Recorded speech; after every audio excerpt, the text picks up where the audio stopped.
Hi, everybody. This is Aaron Newcomb, and on this episode of FLOSS Weekly, Gareth Greenway joins me to talk about RethinkDB, a new kind of database that speeds up transmission times between the browser and the database. You're not going to want to miss it. It's coming up right now on FLOSS Weekly. Netcasts you love. From people you trust. This is Twit. Bandwidth for FLOSS Weekly is provided by CacheFly at CACHEFLY.com.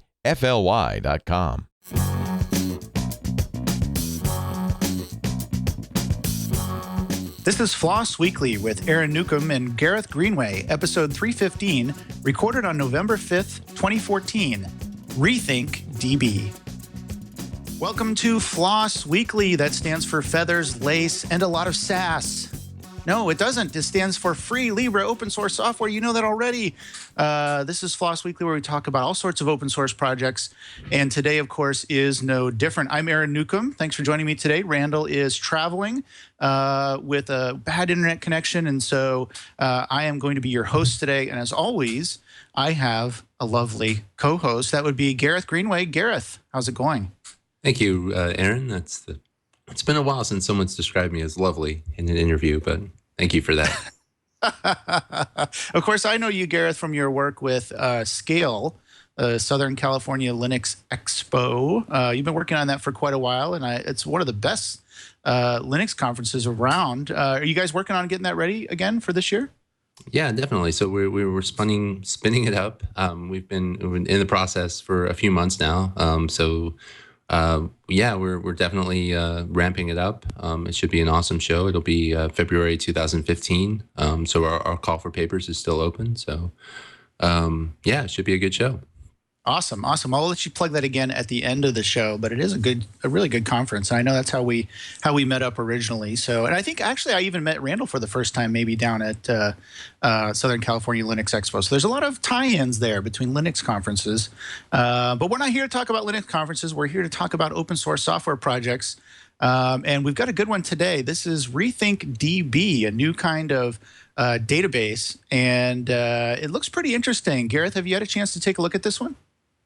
I haven't looked at it extensively. I've read about it briefly, but it definitely sounds interesting. I mean, it's always exciting to see someone take an existing idea and kind of put a new spin on it, especially in the free and open source world.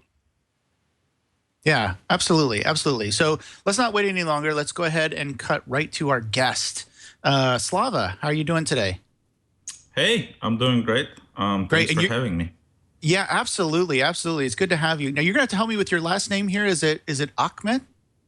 It's Akhmechet. Akhmechet. But you could definitely call me by my first name. I think I will. We have this problem a lot, just being from America, I think. We're not used to pronouncing foreign names, which is a shame. But I always feel bad. I always get a little embarrassed because I feel like I'm murdering people's names. So we'll just call you Slava. Now, you're the founder of RethinkDB. Explain to us, just give us a really brief or high-level overview that's simple for people to understand. What is RethinkDB? Well, RethinkDB is an open-source distributed database for the real-time web. The premise behind the project is that the web is changing and the kinds of user experiences that people expect are changing. So before we had kind of static web pages, and then Ajax came along and changed everything. You could get more data without having to refresh the page. And I think this kind of transformation is happening again, where people want to send data, to the browser without users clicking on anything. So you get experiences like Google Spreadsheet or Google Docs, for example, where when one person is modifying the document, another person can see the changes right away. Now, RethinkDB is a fundamental building block for those kinds of experiences. It's an event-driven database. So the way it works is you can, write a query and then subscribe to a real-time change feed or an event feed on the results out of that query. So as things change in the database, you don't have to constantly pull the database to get new information. The database sends the information to you. And it kind of changes the architectures, like flips them over a little bit. So the kinds of web experiences that people want to build become fundamentally easier to do. And there's been a lot of infrastructure on the front end to make that kind of thing happen. And RethinkDB, I think, is the first database to really tackle that problem on the data side. So I think I understand. I want to get a few more questions out of the way, and then we're going to dive in a little bit deeper. How did you get started on RethinkDB? How did this come about? Well, so I was actually in grad school doing, my PhD in computer science, and I was doing something totally different. I was studying mammalian brain stimulation on supercomputers, but it's actually not that as different as it seems, because we were dealing with massively distributed networks of machines. And at the time, this was in New York, but I've seen that a lot of smart people, driven people were moving to California, to Silicon Valley, and it sort of felt like the golden age of computing, and I wanted to be a part of it.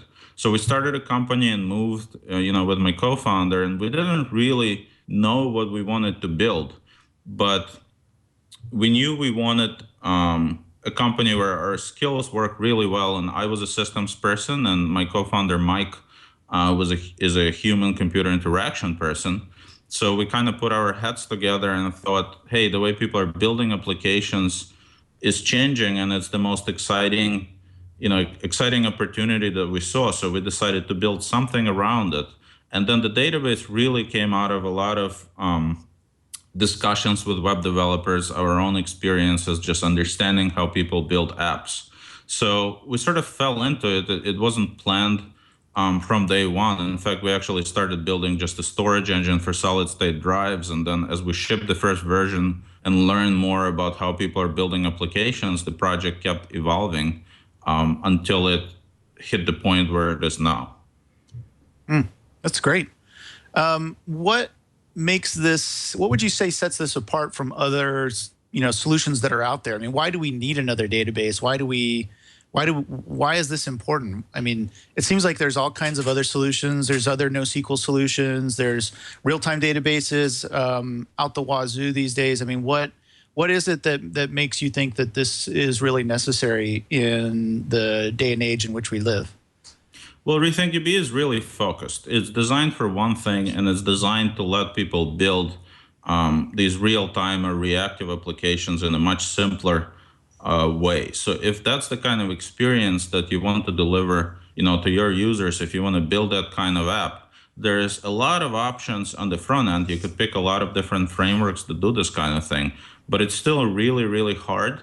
And existing databases don't really address that at all. It's sort of been a renaissance of database technologies, and they address a lot of different problems. But I think the fundamental problem from the point of view of people building apps is, how do I get a better experience to my users? And if I ever have to scale my application, how do I do that easily? And I think from the perspective of real-time reactive applications where the data changes in the browser, RethinkDB is really the only database right now that's focused on that use case. So if that's something you're trying to do, Rethink just makes this dramatically easier than I think pretty much any database I've tried to date. And I think it's really important because this transformation, I believe is going to be as important as Ajax, because once people get used to a more fluid experience, it's very, very hard to go back. Like, imagine if we had to go back to a time where Ajax didn't exist and you had to reload the page all the time. Like, that would be terrible. And I think we're going through another transformation like that again, and people are going to have to build a lot of tools to make that possible. And RethinkDB is one of the tools that deals with the problem on the data side. So you say it makes it a lot easier. Can you give us some examples of how it's easier? Like, what's the comparison? If I wanted to do this without RethinkDB, how does RethinkDB make it easier to use? Yeah, well, let's say you're trying to do something really simple, like a leaderboard for your game. So you want to show top 10 players in your game.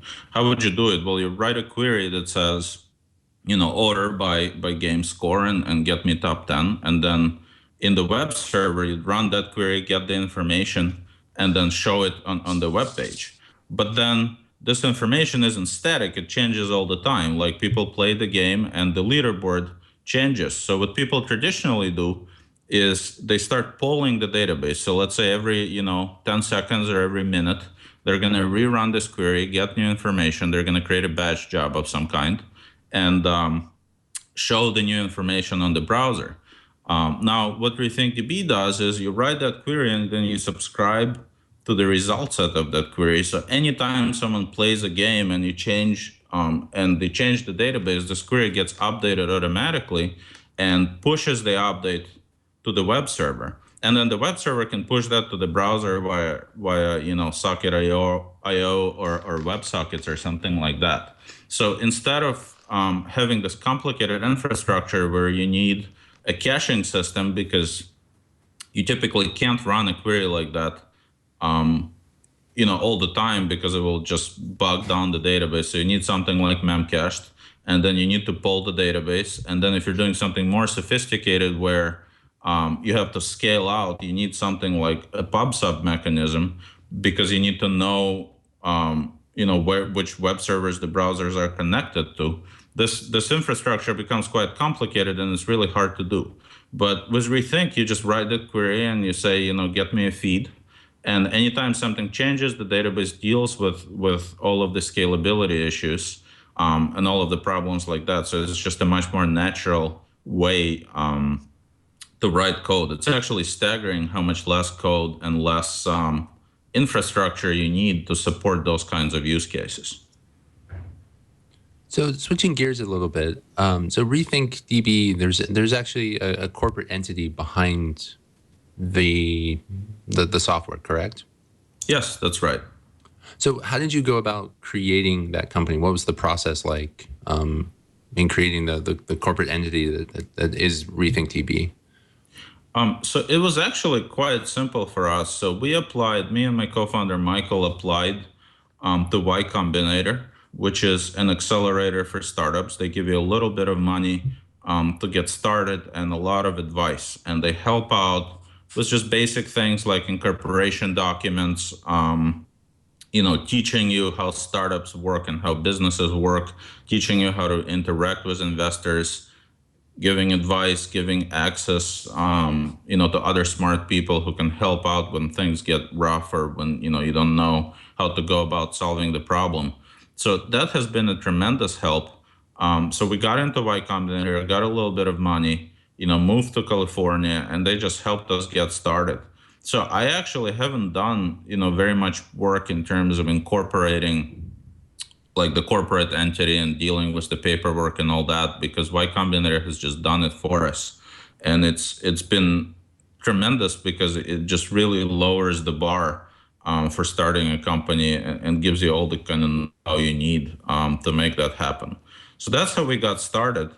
And as we started talking to a lot of different users and finding out, what the thing really is, what is it that we want to build that's gonna make people's lives hopefully a lot easier, we went out to raise venture capital, and we've raised, I believe, $12 million for RethinkDB to date, which I think has been a huge boost because we can hire a full-time team of people that works on the project full-time, and we can give it to people as an open source software. So anybody who wants to use it, be it a student in a university or a CTO of a company playing with technology, anybody could just download it and try it. And it's completely free and they can hack on the code.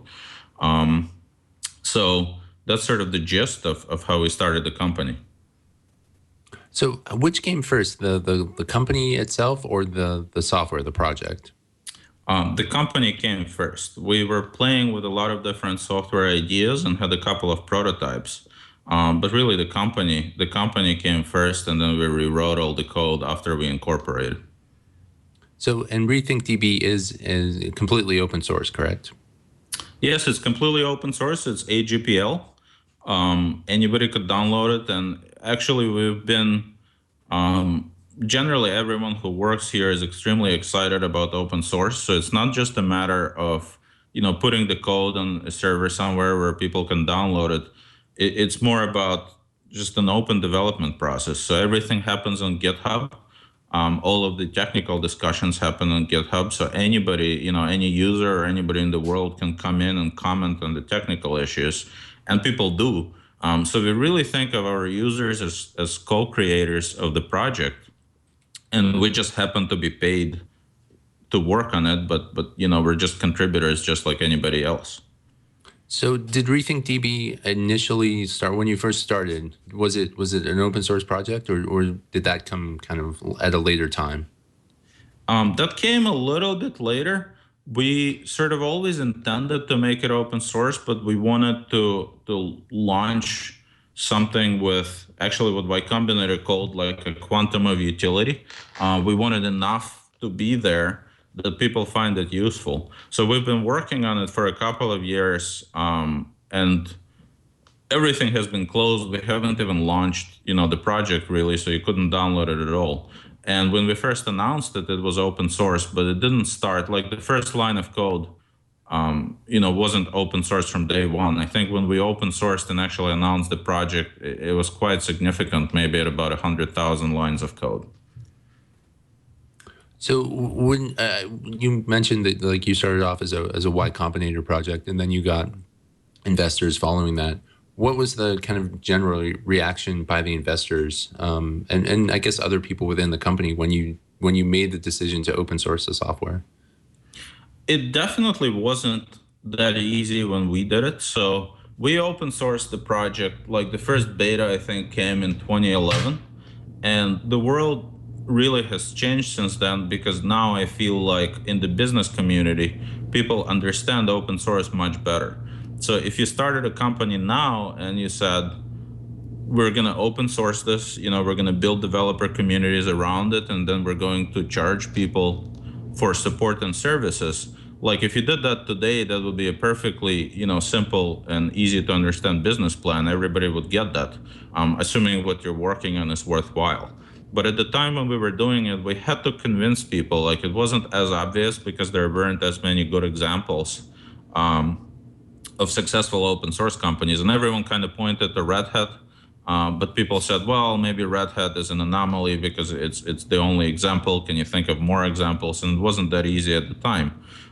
So we had to convince people a little bit, like you had to make, it wasn't a slam dunk. You kind of had to make a rational argument that it's the best way for the company to go. It wasn't that hard because it was kind of easy to make that argument.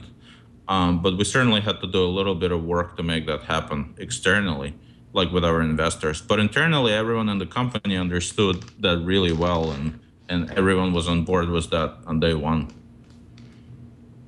So one of the questions we had from the chat room was asking if anyone has successfully, like any outside, any group or company, successfully implemented RethinkDB, and then what your kind of target application service would be for someone that's looking to implement it. Yeah, so RethinkDB is designed for web developers, so really anybody building web applications. Right now it has a very vibrant community, about 20,000 developers, and it's growing pretty quickly every month. We know of quite a few hundreds of companies actually using RethinkDB, many Series A or post-Series A startups that build their technology on top of it. And there are bigger companies adopting it now. So I actually don't want to share any names right now because we're launching 2.0 early next year, along with commercial options and things like that. So we're going to announce a lot of use cases then. But there's quite a few companies using it right now. And it's usually for, like, any time you want to build any kind of a web application that has a more dynamic experience than what you'd normally get. RethinkDB is a really good project to pick up. I think that we've seen users from all over the place. So people use it in like biotech, municipalities use it to track events. We've seen federal agencies use it to keep track of data and do a little bit of analytics. But I think the bulk of our users really come from people building web or mobile apps, where they want to send data, to the browser, to the device, and have it change without people kind of requesting the change. So any kind of collaboration applications, social applications that raise the bar for the user experience a little bit. Great. Going back to the decision to open source RethinkDB, what was the thought process behind when you chose the AGPL license? That was actually a big debate. We thought about this a lot, and there were a couple of options. Then there's the obvious options, like you could do BSD, GPL, AGPL. And I think what we wanted was, this was actually way back, so I have to think about it a little bit. But what we wanted at the time is we wanted everyone who could use the project to use the project. And we really cared about open source, so we wanted to protect the project from sort of hostile, almost hostile takeovers. Although I don't think it's a term, like an official term that people use, where a lot of corporate entities will take the project, start modifying it, but because it's a web service, they don't have to release the changes. And AGPL plugs that hole in GPL. And we really cared about that a lot, because I think what's going on in open source, very often people adopt open source software, build services on top of it, and make significant changes, but these changes don't get released to the community because they don't actually distribute them, right? It happens over a network or over HTTP. So AGPL plugs that hole, and we really thought it's very important to get all the changes back from corporate entities. And that's why we picked AGPL. Okay. So does that make sense? I'm not sure if I'm doing a good job. Oh yeah, no, that totally makes sense. A little bit more background here. No, that was a good answer. So another question we had from the chat room. So what kind of safeguards are there within RethinkDB for data security to ensure that the data remains secure during transmission? So we don't actually support encryption out of the box, and we don't do very much with that. So our original premise was that, you run the database in a private network and there is a web server in front of it, so it shouldn't be exposed on the internet. And we thought we don't have to build very much encryption or very much security into it, because there's always this layer of a web server between, the actual users and the database. And then what we learned later is that traditionally that was true, but now people want to actually expose database on the public internet. For example, we recently, our partners at Compose.io launched RethinkDB as a service, and it just runs on the public internet. So you run RethinkDB on Compose.io, and they handle deployment and things like that for you. But then you just get a public IP, and you can connect to it from anywhere online. So security became extremely important, and the way we've been dealing with this problem so far is we kind of outsource it to SSH or S-tunnel or things like that. So when you set up RethinkDB, you usually don't expose the port, you open a tunnel, a secure tunnel, and then on the client side, like the web server side, before the RethinkDB browser driver connects to the database, you open a tunnel. And that allows us to do a couple of interesting things. It has advantages and disadvantages. So the advantages of this is you don't have to build security into the project. So anytime there is any kind of vulnerabilities that get discovered in security software, it's not something that RethinkDB as a project has to deal with or has to be very careful about. So people can just upgrade their infrastructures the way they normally would, and everything stays secure. So I think that's a huge upside, and obviously a huge downside is that people have to set up the tunnels. And it isn't very hard. It takes a couple of minutes or a couple of seconds, but it's still a little bit of friction. So we've been working on improving that, and I think we're going to integrate security solutions into the project itself. But it's been a little bit challenging because it's hard to make it both secure and convenient to use. And we always wanted to lower the barrier to entry, make it as easy to get started as possible and as easy to deploy as possible. So we're working on the problem right now, actually, of how to expose encryption and security in a way that doesn't make it much harder to use the project, which is a surprisingly difficult problem. I would expect it to be solved, but if you actually look at any of the modern databases, none of them do this really well. So I think it's definitely an open area where people could improve a lot. I think over the next couple of years, just the industry itself hopefully will improve significantly and solve this. But for now, it's just tunnels at the moment. All right, fair enough. So if I have an existing application, something I've written, and I wrote it initially using a traditional database like MySQL or Postgres, or even like one of the other NoSQL solutions like Mongo or equivalent, and I want to try out RethinkDB. I want to switch over. Is it easy to kind of transition, or does the code need to be completely rewritten? So databases are generally pretty sophisticated projects in that the way you access them differs, like it changes from database to database. So it's dramatically different from the SQL database to the NoSQL database. But even in the SQL world, like if you take Postgres or MySQL, the SQL queries are different. And if your application is simple, you could probably just take one database out, plug another database in, and it works pretty well. But the moment it gets a little bit more sophisticated, even the SQL standard is unclear around the edges. So you can't just take one database, take it out, plug another one in. You have to rewrite the code. And when you move from SQL to NoSQL, that gets harder. You have to rewrite almost everything. And many of the concepts are the same, so it isn't actually that hard. You can get rid of a lot of code because things scale easier. It's distributed and you don't have to deal with those problems, but you still have to rewrite your application.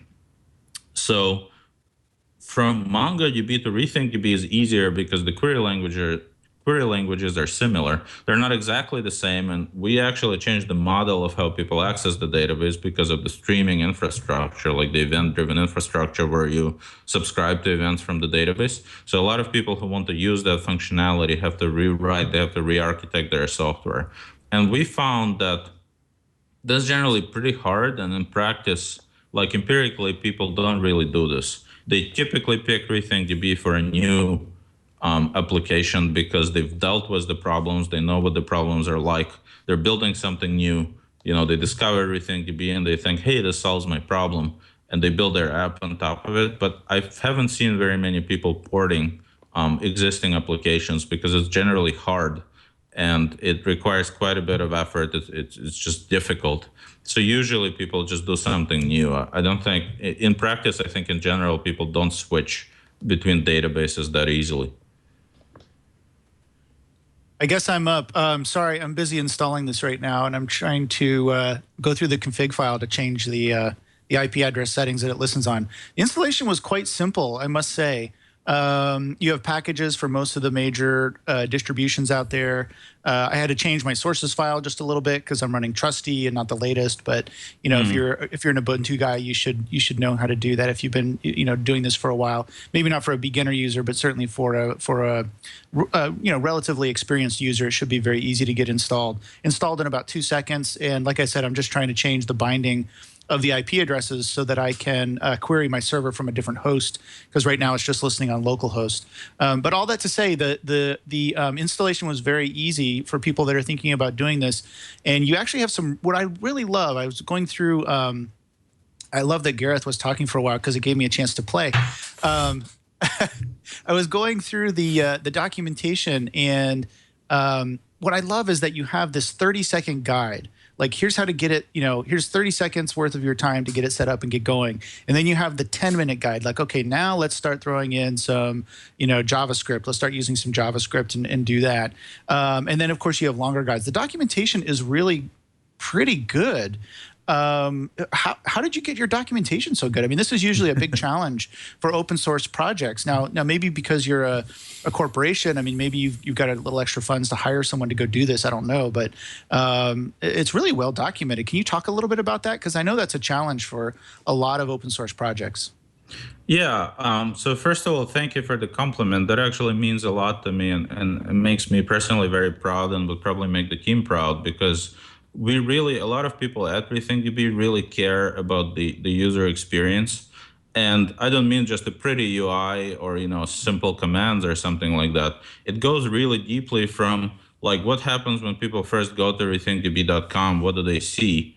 And we've been continually, improving that. And then what is the next step that they take, and the next step, and the next step, and the step after that.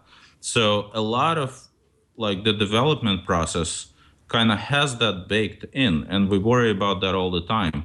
So, we have a person, Etienne, who's amazing at package management, and he does a lot of packaging and works on making that really easy, which is a surprisingly difficult problem because we embed a lot of things like V8, where Google like breaks, the API every couple of months. So you have to deal with that a lot, and making it work on different platforms is actually really hard. So Etienne and Carl have been working on that. And then we have someone dedicated to documentation, a guy named Watts, who's really amazing at it, and he works on it full time.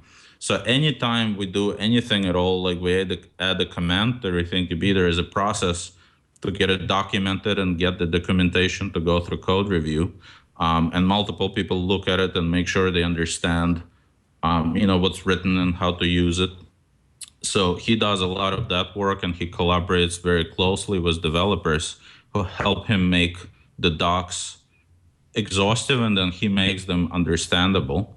I don't know if you've seen the docs, but we also have an illustrator here, Annie, who does a lot of illustrations, trying to sort of illustrate the essence of a command, like the basics of a command in a kind of cute, understandable way. And we found that adding just a tiny illustration that's a little bit friendly gives people a sort of sense of confidence that they could just, hey, I could get into this thing. I could really understand it. It's not that hard. Just putting a nice, cute little image that shows you the essence of a command that doesn't seem like it does very much, but it actually makes the docs much easier. And then my co-founder, Mike, actually looks very carefully at the steps of how people install the project, and what we could do to make that easier. And this sort of, it's never over, right? It's this continual process. So I'm sure there are a lot of people I forgot, but sorry about that, guys. But there's a lot of people here who care very deeply about this process. And, being venture backed helps us, gives us the opportunity to do this. And I think, wealth can be quite negative when it's an end in and of itself. When it's a means to an end, you could do really amazing things. So again, thank you for the compliment on the docs, because we care about that a lot. Yeah, so I noticed there was a little kind of a ghosty character. Looks kind of like a ghost. He's the thinker.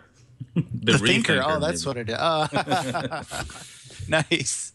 Yeah, I noticed he came up in a lot of the, as I'm going through the documentation, he's sitting there with a laptop on a beanbag chair or something, And I think you're right. I think those images, being, working in marketing a lot, technical marketing, for my day job, it does help to have a little bit of image, a little bit of humor, lighten it up a little bit. I think it really does help. And it kind of conveys the message that, hey, this isn't impossible. You can do this, and you can make it fun, and, take your time and whatnot. So I think that's great. We've actually done quite a bit of actual quantitative testing on this. And it turns out that if you add a friendly image to a guide, the bounce rate just drops dramatically and people stay longer on the page. Just a tiny image. You just have to make it a little bit friendlier for them. And all of a sudden people are like, okay, I can do this. Right. Yeah, no, that's absolutely right. There's a couple questions, and I apologize. Just tell me if Gareth was asking these while I was playing in my sandbox here. But there was a couple questions that came in that I didn't hear, I don't think, answered. One was around compression. So is the data compressed in any way to make the amount of data that's transmitted smaller? That's the first question. And then the second question is around security. Is the data encrypted at all, or is that, I guess that would probably be an option. You could turn on encryption back to the server so that the data wasn't flowing in the clear. Yeah, we talked about this a little bit. So there is a little bit of security in RethinkDB, but we really expect people to deploy it with SSH tunnels. So if RethinkDB is on the public internet, people generally set up SSH tunnels on the way in and out. So, other people can see the data or snoop into the data, or alternatively, you could set it up on a private network and then have the web server as the layer between RethinkDB and the user. So we don't actually do encryption of the data right now, although, we talked about this a little bit. That's something that we're looking into and are probably going to add. We also don't do compression right now. And we've actually had a couple of implementations of compression. And it turns out that, so compression is really tricky, right? Because there is this trade-off between the CPU, the CPU load and how well you compress the data. And in a database, which is fundamentally a very hard, very high performance piece of software, getting that balance is quite hard. So the implementations we've had so far, we haven't really been satisfied with that trade-off. And we've been tuning it for quite a bit, but a lot of other priorities kind of came along because we have a lot of different users who are asking for different things. And it's actually my job to set up the product roadmap, which is really difficult because it's been amazing to satisfy everyone quickly, but it's quite challenging. So compression has been getting pushed back a little bit because it's so hard to get done right, and there are a lot of more low-hanging fruit. So there is no compression right now, but I would really love to get that done in 2015. Yeah, it's kind of funny as you were talking. I was just thinking about the Silicon Valley, the TV show. I haven't seen that. Is that good? Well, it is. It's very good and quite true to life. I think you would find it very, very funny, given that you've gone through Y Combinator and some things. But the big thing that the guys are developing is a compression algorithm, right? That's their big thing that enables everything. So as you were talking, I was kind of chuckling to myself that you would fit right into Silicon Valley if you wanted to be a guest on the show. We can't get compression right. We just can't do it. And I've got the answer. Sorry, sidebar. I haven't seen the show, but from what I understand, so when you have a really close-knit community and you're looking at it from the outside, it kind of starts looking as a parody, of itself. So yeah. I'm really looking forward to the show. I've heard good things about it from a lot of people. Yeah, it's pretty funny, especially if you live and work here. I wanted to ask a little bit more about, we've talked about installation a little bit in terms of installing the actual software, but actually getting languages set up so that you can use them. I think you have this concept of a driver, or you have to install certain drivers to get to use JavaScript, for example. Could you explain how that works? Yeah, so a fundamental aspect of RethinkDB is we wanted to solve a couple of problems. So if you look at SQL databases, they have two big issues. So one is you have to concatenate strings, right? So when you're writing, let's say, your software in Python or JavaScript or Java or whatever it is, if you want to query the database, you create these strings and then you have to splice in information from the program. So it's not a very friendly way or an intuitive way to write queries, and it has a huge security hole of SQL injections. And we wanted to solve those two problems. And the way we did that is RethinkDB is much more, the queries look sort of like jQuery, where you could chain things. Or another way to look at it is it's almost like a bash command line, where you start with a table, with documents. And then you say table.games, and then let's say you want to group them by area. So you say .group, region, and then you say count, and so on and so forth. So you could start chaining these queries. And to JavaScript programmers, it looks like it is JavaScript. To Python programmers, it's just Python. And to Ruby programmers, it's just Ruby, and so on and so forth. So the drivers are actually just libraries in the language. And what happens is, if a Python or Ruby or JavaScript programmer installs a RethinkDB driver, it just looks, it's just an API. It's very easy to learn. You don't have to learn the special syntax and concatenate strings, and you get no possibility of injection. So people install a driver for their language of choice and then connect to RethinkDB. They write these queries, and then the driver is pretty smart. So it takes that query and converts it to a JSON format and ships that off to the database. And then in the database cluster, all of that gets executed in a parallelized way. And then as a user, you just get a result set. And it's a little bit difficult to explain verbally, but if you look at a guide or just play with it, it kind of becomes immediately obvious how that works.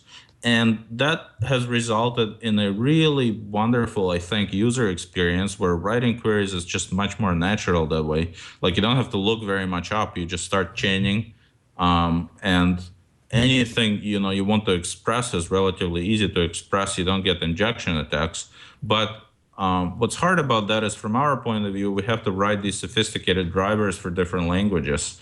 And we've done that for Ruby, JavaScript, and Python. And then the community around RethinkDB has built one for pretty much any programming language you might want to use. So I want to thank all the contributors for that. So I think the drivers result in a really nice user experience, but it's quite a bit of a burden for driver maintainers to make that happen. Like, the bar is a little bit higher.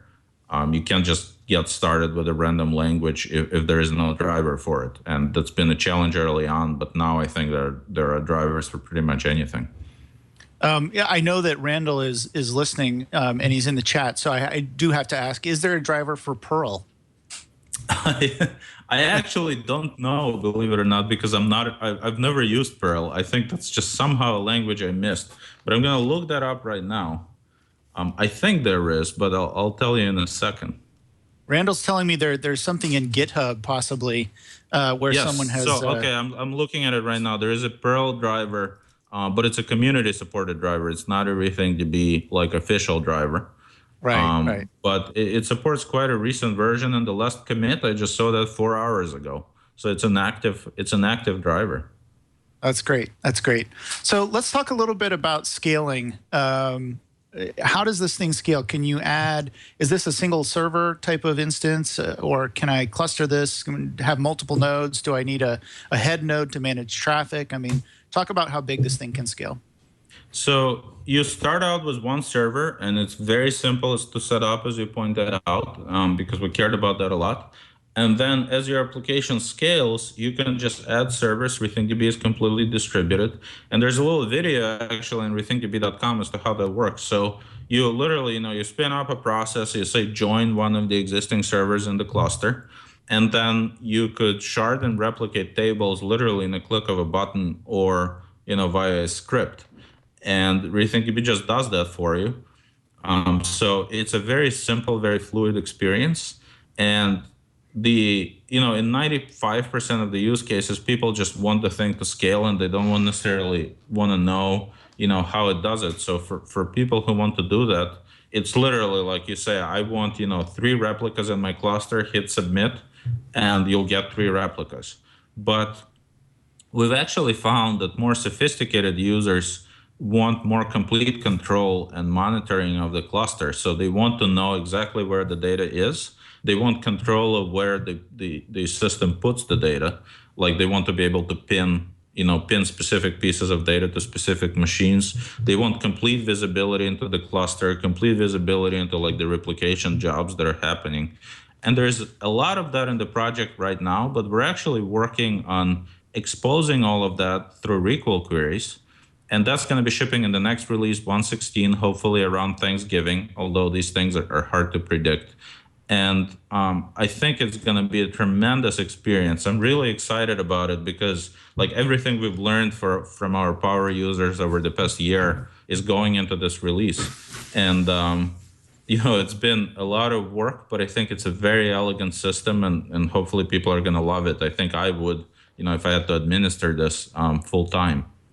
So yeah, things are really easy to scale, and very soon it will be very easy to monitor the database and find out exactly what's going on. Yeah, cool. So we've got the scaling question done. I just pulled up the user or the administrator interface as well, and that's done quite well too. I like how easy it is. The first thing it tells you is, it gives you stats on your availability, your data reads. Things like that. It really does look pretty good. I'm just kind of curious. So when you're setting this thing up, you were talking before about clustering and all that. I'm just wondering, does it live mainly in memory? Do I need to, if I'm setting up a server and I think my application is going to get really huge, right? I'm setting up something I think is going to become the next, I don't know, iTunes or what have you, right? How do I optimize for RethinkDB? Do I add, flash storage, or do I add tons of memory? What do I have to do to optimize these nodes? So RethinkDB is not an in-memory database. It's closer to a traditional database. Or actually, the guts of it, of a single server, are basically in a very traditional architecture where the data is on disk, but it gets cached in memory. So we wrote our own buffer cache for caching, disk pages, and it will use as much memory as you give it, but all of that gets flushed to disk. So it's not an in-memory database. And the easiest way to optimize is, it sort of gets a little bit complicated because it depends on what you do, just like with any database. But if you have a read-heavy workload, it's usually best to make sure the active data set fits into RAM. So just throwing more RAM at it will make any read-heavy workload just go faster. If you have a write-heavy workload, the easiest way to optimize is to give it SSDs, because SSDs are incredible at fast writes. So what we found is our users generally, when they need to scale a little bit, they start growing things vertically. So they add more RAM and better, faster storage. And then when you can't do that anymore, when it's not economical, it's very easy to just add another node. And I actually think I missed the question you asked. You said, is there like a head node, or how does that work? So actually the whole cluster is completely peer-to-peer. So you can just connect, all you have to do is connect a node to one of the existing nodes in the cluster, and then you can send a query to any node, and it will route it throughout the cluster to get exactly the data that you need, so you don't have to do anything as a user. It's all based on peer-to-peer communication. So we did that kind of deliberately because we didn't want people to set up sort of identity nodes or something like that, because it gets complicated. So it was based really on the user experience and the idea that you want complete fault tolerance. Like, you don't want a single node to go down and take down, part of the cluster. So one of the quick questions I was thinking of while you were kind of talking about the drivers, and you mentioned that the Perl driver is a community written driver. How does, if someone is interested in contributing to the RethinkDB project, how do they go about that, and how much of that community contribution goes into kind of the core product that is RethinkDB? So there's quite a bit of things, quite a bit that different people can do depending on the amount of involvement that they're interested in. So the easiest way to contribute isn't actually contributing the code. It's to start a meetup, or even to talk about RethinkDB on social media. And a lot of our users have been tremendous evangelists for the project, where they introduce it to other people, and they hold meetups or hackathons, and they just say, hey, I really like this project, and I want to introduce you to it, show you some of the stuff I've been building. And then after that, some people, or people who don't want to do that, the next easiest thing is to contribute to the documentation. And it could be as simple as just submitting a bug report on GitHub saying, hey, the docs are incorrect or unclear here, make them better. Or, everything's open, so you could just submit a pull request. Then after that, RethinkDB has the web UI, which is this administrative console that you were talking about, where you can see the state of the cluster, write queries, and that's just a JavaScript application. Yep, it's right there on the screen. So that's just JavaScript, and it's actually CoffeeScript, and it's pretty easy to contribute to, so a lot of people contribute to that. And then after that, you get into the core C++ database server. And we actually haven't done a very good job of attracting contributors to the core server, because it's a very complicated piece of software and it isn't easy to get started. There's no good documentation that says, here's a source file that you can get started, and here's all the modules. So I'd really very much like to do that better, and to attract contributors to the core C++ server. But it requires, I think, quite a bit of a learning curve, because it is, it's not so simple. It is a sophisticated piece of software. So we have quite a few C++ contributors, but not, not as many as you'd think. And then some other things people can do is they can work on the driver for their favorite language, or right now there's drivers for everything, so people could just start contributing to existing drivers. That's pretty easy, relatively straightforward. And a lot of people have been doing integrations. So for example, ORMs for Ruby on Rails or for Python, things like that. So people contribute in all sorts of different ways. And it's not a big component of the core C++ project, but it's a huge deal for, integrations, drivers, kind of the user experience, the documentation, just everything, all the pieces that make the project work, not just the core C++ engine. Okay. So we're just about out of time, but we wanted to give you ask you if there's anything else we didn't cover that you wanted to make sure the audience knew about RethinkDB.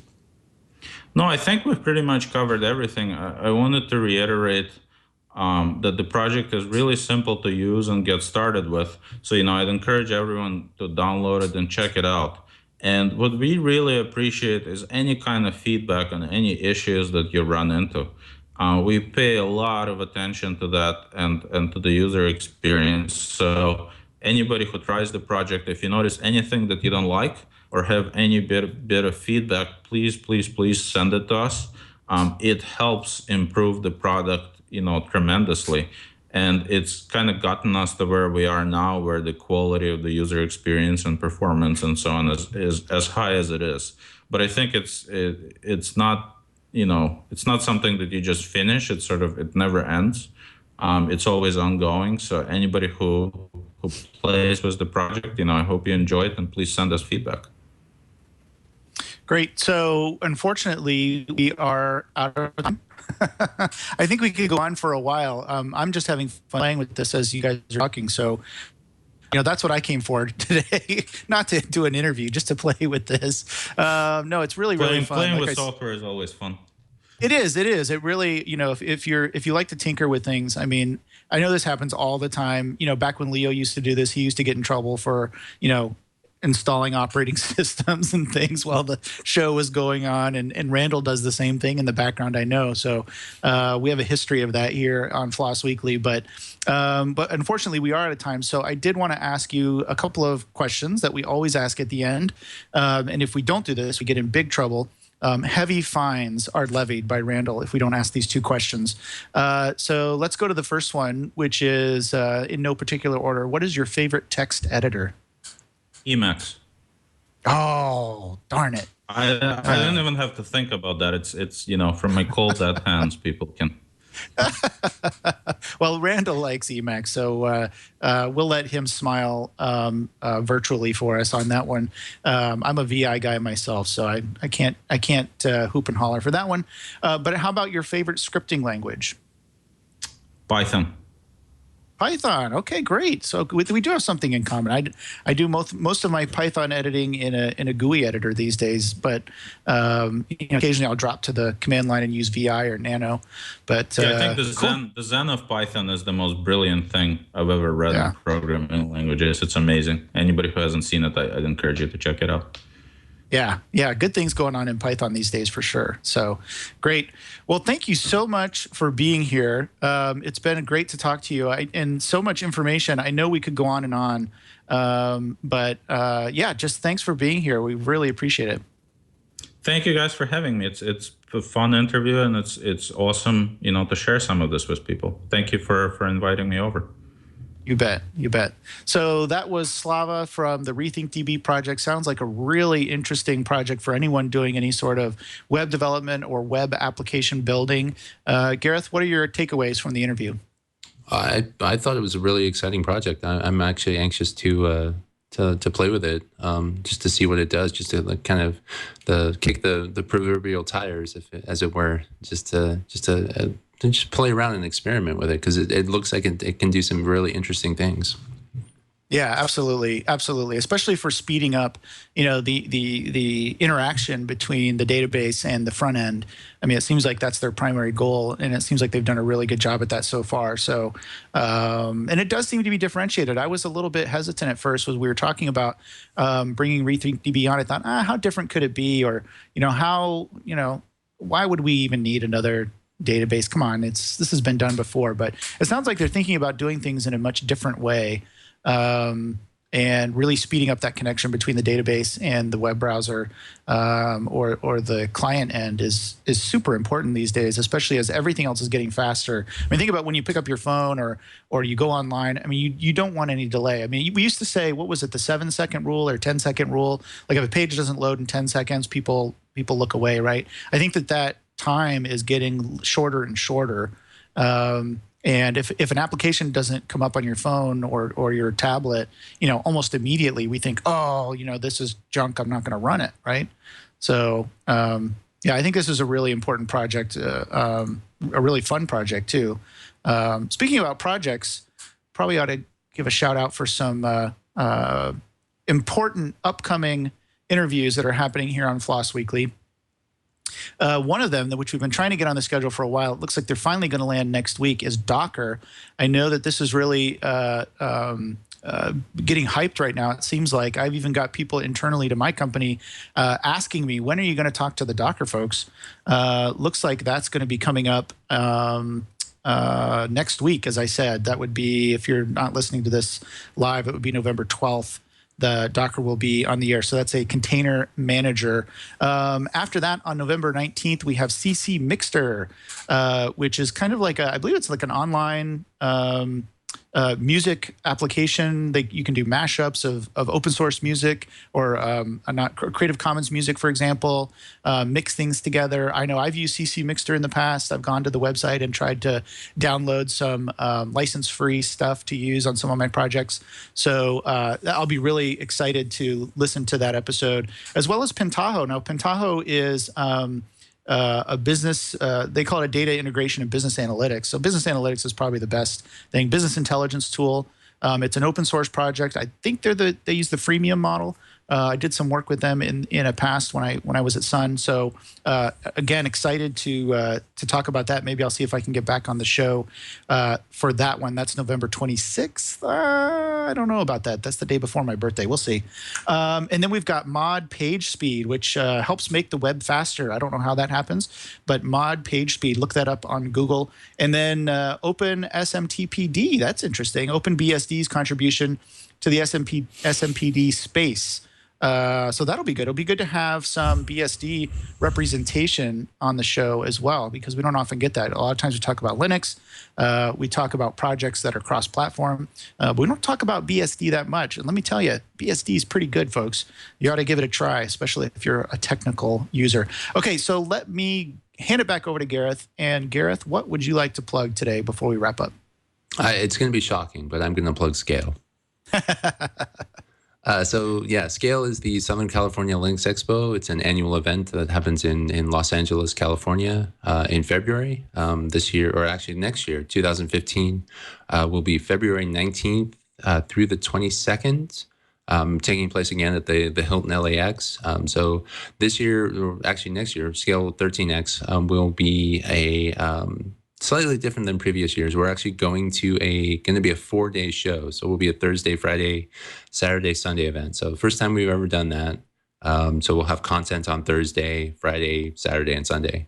So our call for papers is still open. It closes on the 10th of December at midnight. So anyone that's interested in speaking should go ahead and submit a paper for consideration. We're also currently accepting both commercial and .org exhibitors as well as sponsors. So if anyone is interested in being either of those, they can contact someone at Scale. They can shoot me an email at gareth@socallinuxexpo.org, and I can make sure that the information gets to the right person. Awesome. And what's the best place for people to find you? Is that where you hang out? So I'm on Twitter, twitter.com, Gareth Greenaway. I think I'm on Google+, but I rarely use it. Just never did it for me. I always gravitated back to Twitter, but they can definitely find information about the event, the show at www.socallinuxexpo.org. All right. Awesome. I know, let's jump over to Randall virtually. Randall wants to make sure that people are aware that he's got a meetup scheduled tomorrow night. If you are in the Buffalo area, this is going to be at the bar at 6 Pearl Street, or maybe it's called the 6 Pearl Street Bar. I don't know. But if you are in Buffalo and you would like to meet up with him, he is going to be there at that bar, and he will love to meet you, shake hands, talk about Floss Weekly, open source, Perl, any of that you want to talk about. So please follow him there. If you want more details on that meetup, you can go to Google+. Just look up Randall Schwartz on Google+, and you can find out more details about that meetup. For myself, I'm always on Google+. It's way better than Twitter. It's way better than Facebook. I'll just play the opposite side of the game. But yeah, I am on Google+ a lot. So if you're there, please respond to my posts or send me a note or whatever. I'm always talking to people, talking about projects that I'm building, because I do a lot of open hardware and open source software project making and things. And so I'm always busy doing that, working at the Benicia Makerspace, which is a lot of fun. I know we're running out of time, so I will just say follow us here. Go to Google+, follow Floss Weekly there. You can always go to irc.twit.tv to interact with us online. And of course, you can watch live at live.twit.tv. Thanks so much for joining us. That's it for this time. We'll see you again on Floss Weekly.